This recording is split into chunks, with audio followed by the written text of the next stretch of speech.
I'll be seeing you in all the old familiar places that this heart of mine embraces all day through.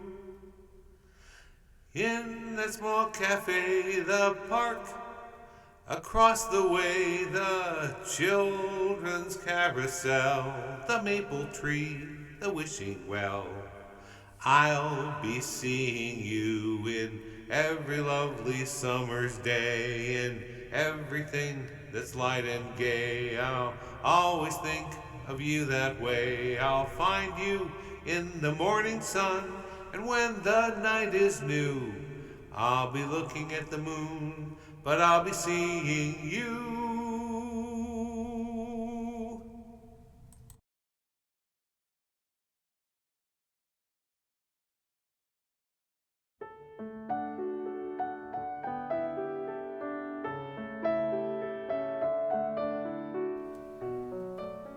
My mother, Frances Thornton, began collecting Battle Creek postcards in the 1940s.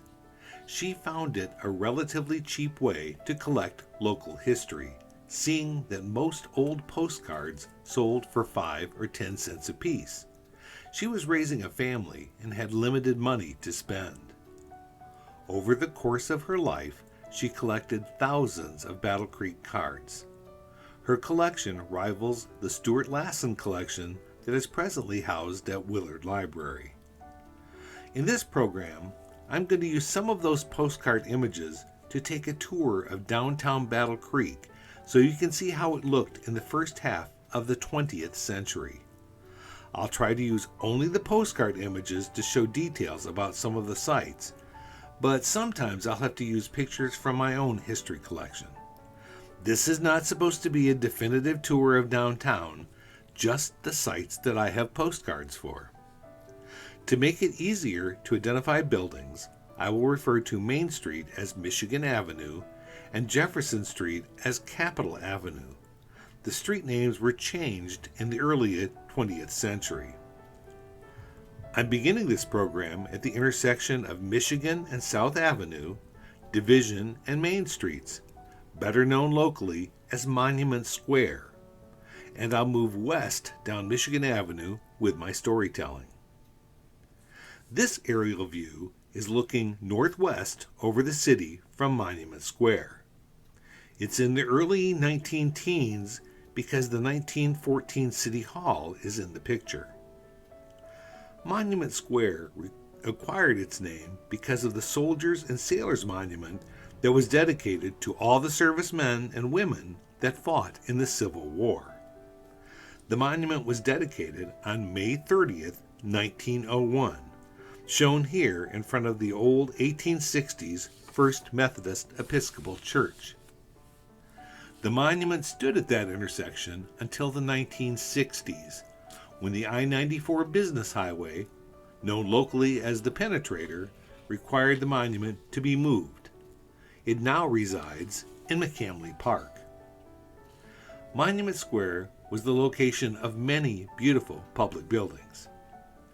This First Methodist Episcopal Church was dedicated September 1908. The pie-shaped church building was designed by Ohio architect Wilbur Thoburn Mills, who also designed the 1909 Battle Creek Central High School. The church sanctuary could seat over 1,200 parishioners. Monument Park is a small public area originally bordered by South Avenue, Jackson, and Division Streets. It had its beginning in the late 1800s and became Monument Park when the Soldiers and Sailors Monument was built. It is also sometimes known as Post Park because of the statue of C.W. Post that was erected after Post's death. The City Hall on the northeast corner of Division and Michigan Avenue was opened in 1914. The Beaux Arts building was designed to complement the United States Post Office directly across the street. It was designed by E.W. Arnold and cost $305,000 to construct. It housed courtrooms, offices, and for a few years, the city's police department. This view is looking west from the Soldiers and Sailors Monument through downtown. The city streetcars operated until they were replaced by buses in the 1930s. Here is approximately the same view at night. The northwest corner of Division and Michigan Avenue is the location of the United States Post Office. It was designed by Detroit architect Albert Kahn, who was also the architect for Ann J. Kellogg Elementary, W.K. Kellogg Auditorium and Junior High School, and Southeastern Junior High School. The Beaux Arts building opened on May 7, 1907, and has a beautiful lobby.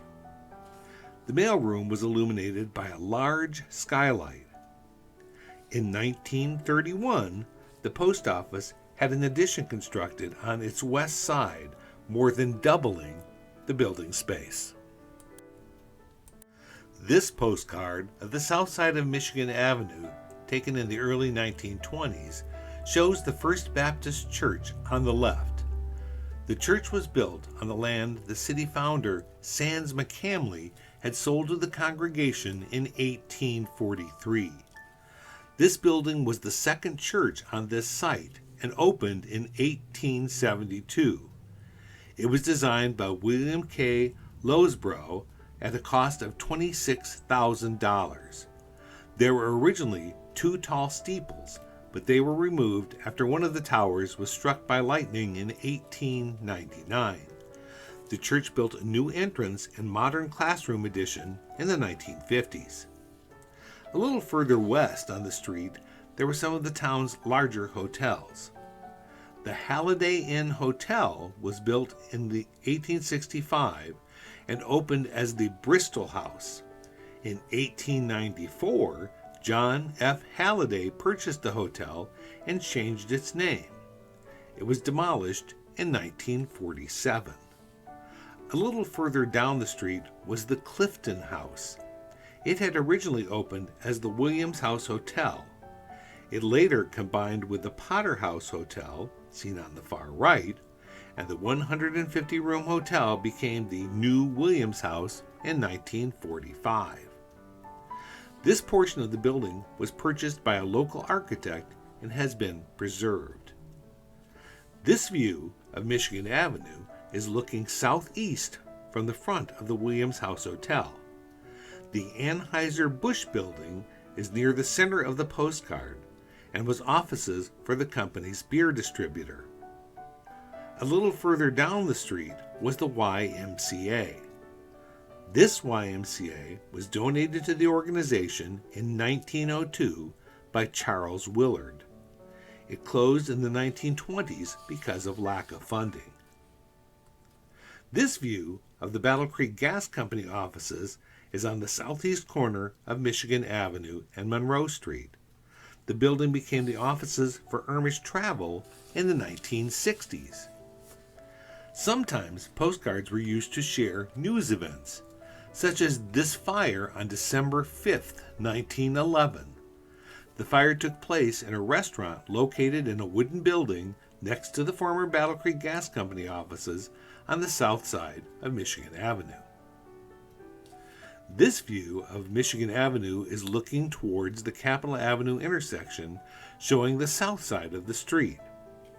It's difficult to see in this postcard, but there are two movie theaters in this postcard picture.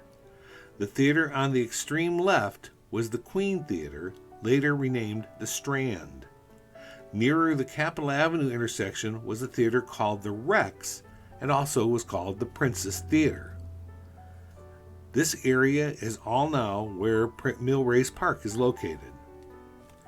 This panoramic postcard was made in 1907. It shows the intersection of Michigan Avenue and Capitol Avenue looking north. For many years, this area was known as the Bank Corners and considered the center of the city's commercial area. This postcard shows the second Noble Block. Buildings were sometimes called blocks at that time. This is on the southwest corner of Michigan and Capitol Avenue. Alonzo Noble opened his first dry goods store on that corner in 1836. This building had the first elevator in the city installed in 1899. In 1915, the 8-storied City Bank building was constructed on that corner. It was designed by Chicago architect Jackson Case Engineers. In 1930, an addition on the south side of the building doubled its size. It was demolished in the 1980s. This early 1900s postcard is showing a view looking up the west side of Capitol Avenue from the intersection of Michigan Avenue. The building second from the left was the location of the Village of Battle Creek's first government offices on the second floor. The Ward Building on Capitol Avenue was opened on October of 1905 and was the first steel and concrete fireproof building built between Detroit and Chicago. Part of it was constructed over the Battle Creek River. The Ward family had originally had a flour mill on that site. This panoramic postcard shows a view looking south from the Ward Building. Beginning on the extreme left and moving right is the mill race, the Battle Creek Gas Company gas towers in the distance, the intersection of Capitol and Michigan Avenue, the Hamblin Opera House, the fire department's hose tower in the distance, and the Post Building and Post Tavern. Another panoramic postcard view from the Ward Building looking west shows the Post Building and Post Tavern on the left, the Battle Creek Sanitarium in the distance, the Battle Creek River's McCamley Street Bridge, the Michigan Central Railroad Station, now Clara's on the river, and Old Number 1 School. Across the street from the Ward Building was the Nichols Block, on the northeast corner of State Street and Capitol Avenue. It was the site of the village's first official post office, and later this building became the offices for the Commonwealth Power Company, and later Consumers Power. In this photo, shortly before it was demolished, it shows the remodeled building with a third floor that had been added. The buttermilk shop was located near the northwest corner of Michigan and Capitol Avenue. The shop had an entrance on both streets. Here is the Capitol Avenue side, and here is the Michigan Avenue side. I had never heard of a shop specializing in buttermilk, and I'm guessing it wasn't a successful venture, seeing that I've never seen another one anywhere else.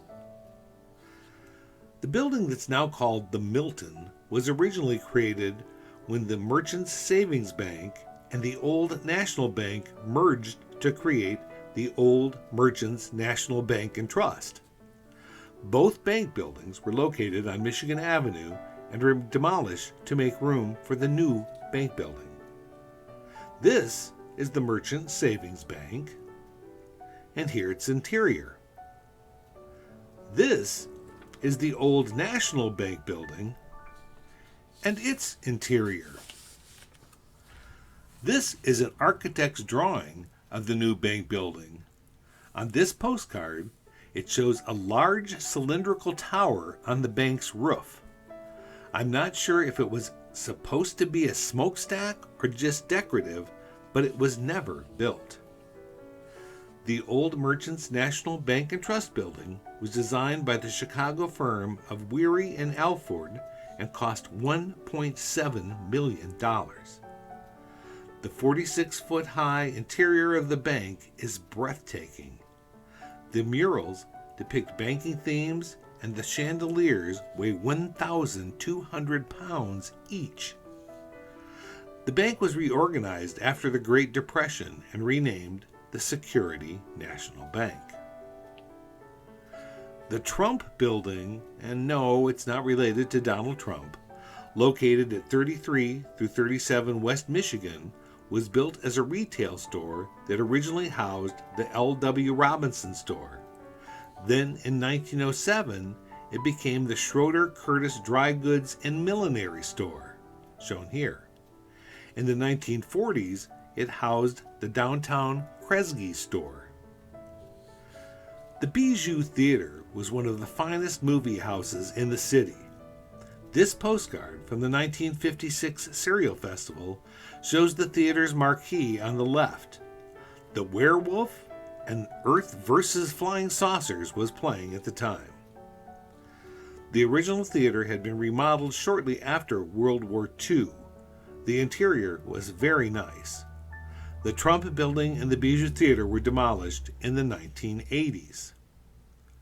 A little further west, on the same side of Michigan Avenue as the Bijou, was the Nichols Arcade.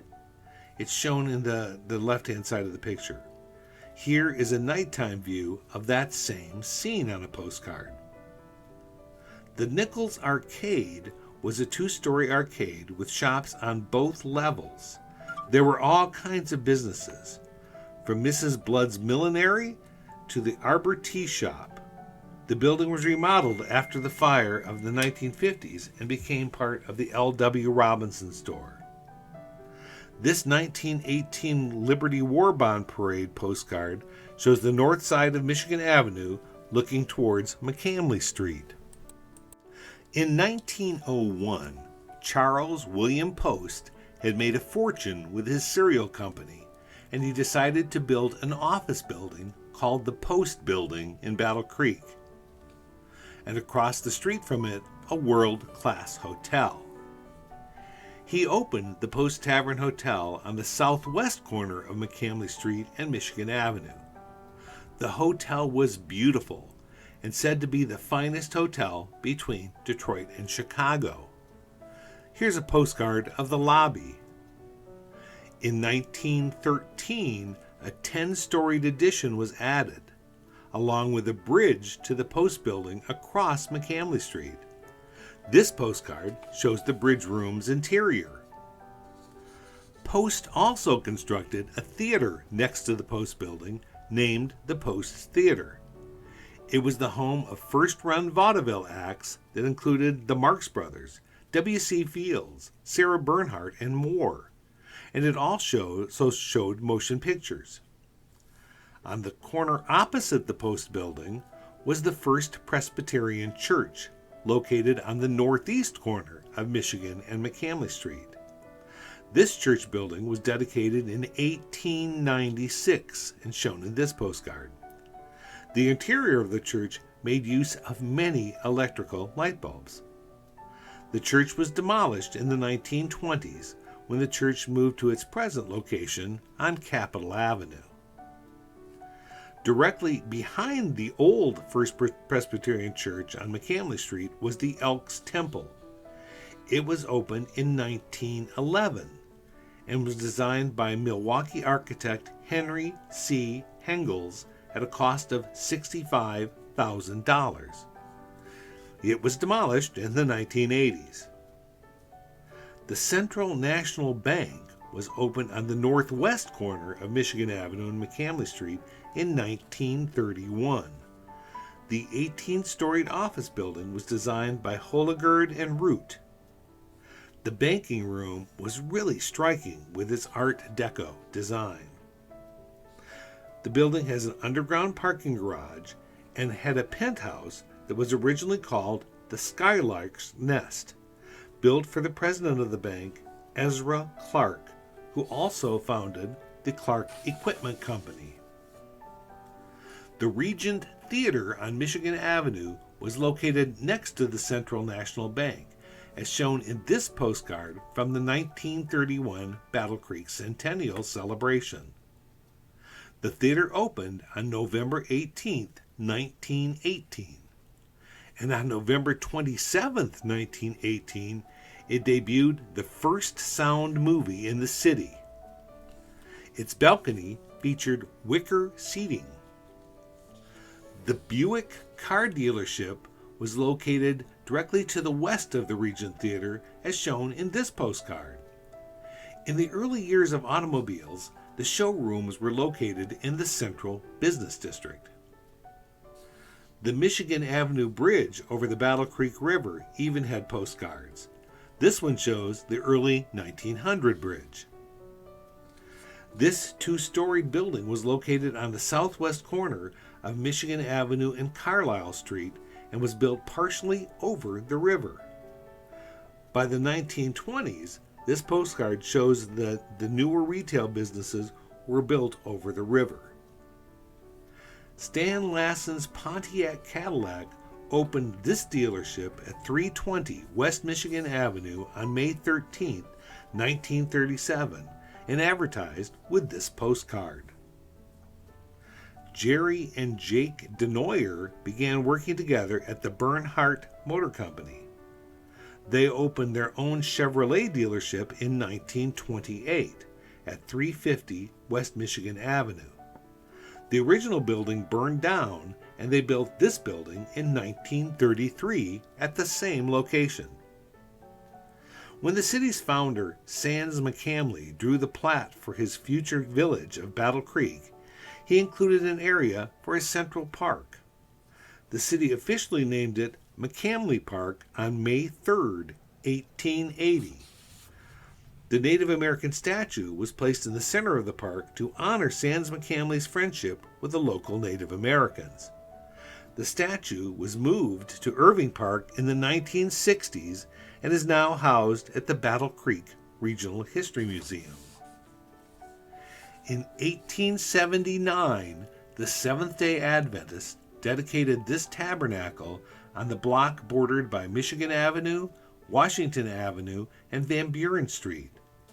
It was sometimes called the Dime Tabernacle because parishioners from around the world were asked to donate 10 cents to contribute to its $26,000 cost.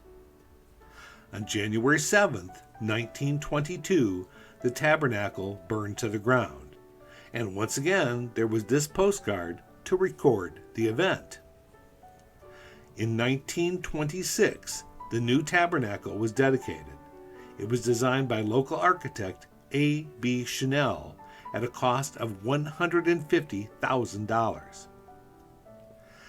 Postcards have lost some of their popularity, but even in the 1960s, postcard views of downtown's Michigan Avenue were sold, such as this view from near the former United States Post Office looking southwest, showing the Guskey's Fine Home Furnishings, the Williams House Hotel, the Michigan National Bank, the Security National Bank, and the Wolverine Insurance Tower. This nighttime view of the south side of Michigan Avenue shows the Woolworth's department store and the Bijou Theater that was showing Mr. Hobbs Takes a Vacation. It also shows a popular activity for teenagers at the time. We called it Cruising the Gut, driving through downtown to see and be seen by friends. This pastime is now honored by a yearly Cruise the Gut event that's held in August, where classic cars cruise through downtown to see and be seen by everyone. Even in the 21st century, there are still a few postcards available, and they continue to show what a beautiful city we have.